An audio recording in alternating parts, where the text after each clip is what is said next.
to survive the classroom. I do want to jump in to the first fan submission. I'm very excited to listen today and hear what insane things you guys sent in to me.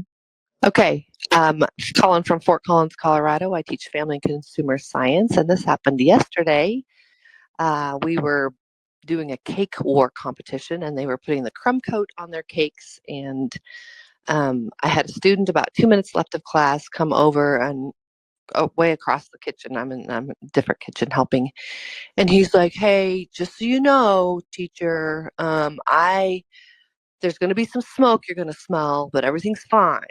So I was like, "What are you talking about? We didn't use the stove or the, you know, range, whatever." So he's like, "Well, I accidentally leaned up against the stove with my backpack and turned a burner on, and I burned like a 10-inch hole through the bottom of my backpack." Which, by now there's like toxic gray smoke forming everywhere. So that was cool. It's awesome. High school, we are sophomore boys, so that's great. That is like my literal nightmare. I feel like my husband lives in constant fear that that's going to be me, that I will have accidentally burned down the house because I do often leave candles burning because they smell so nice. And we don't have a gas stove, so we're kind of a little bit safe from that particular danger. But I can just see that student coming in and being like, "Hey, you're going to see some smoke and everything's fine. Like, we're fine. You're fine. Everything is actually fine." I cannot fathom like that call home and just be like, "Hey, so Billy today did set his backpack on fire. Everything is fine. He's fine. Everything is fine. He will need a new backpack. Unfortunately, I am so sorry about that because and Fort Collins, Colorado, Family and Consumer Science, I do wonder because I got to speak to them this past fall. They called me and were like, "Hey, would you like to talk to family and consumer science teachers? We have a statewide conference for like this organization we have. It's going to be great." And I'm like, "Yes, absolutely, I will." And then I was like, I don't know if they don't know that I've never taught family and consumer science or if they are unaware of the fact that I've also never taken family and consumer science. And so my whole speech was essentially couched in the perspective of like, "Hey, so I had a great childhood and family growing up, like lots of support and love and all of that. And there were still some things that got missed along the way. And that's why we need family and consumer science. Because had I had that class, perhaps it could have saved me some things like food poisoning along the way."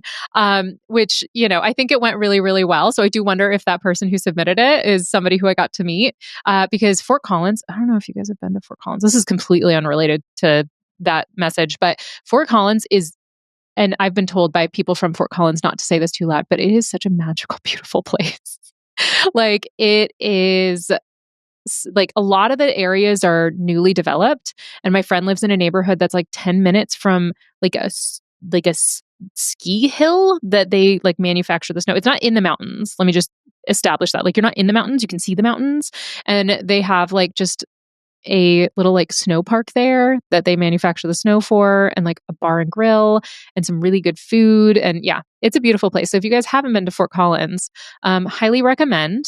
It's great. And apparently family and consumer science is popping off there because that's where I got to do my speech and it was really, really fun. So thank you so much for sending that in because it's nice to kind of have a moment to think about what my poor husband has to deal with on a regular basis. So, okay, let's listen to the second audio that was sent in this week.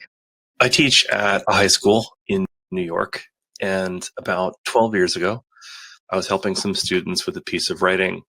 There was a student in the back of the room who was kind of a behavioral problem, but I had a reasonably good relationship with him. And he was having a bad day. I made the mistake of turning around and turning my back to him after he had said something rather inflammatory. And in the 30 seconds or so when I wasn't paying attention to him, he stuffed a bunch of paper and lint into an unused drain for a no longer functional shower head because my classroom used to be a lab. And then he set it on fire. So he started a fire in the back of the classroom in 30 seconds while my back was turned. We were able to put it out, and I had to send him to the main office.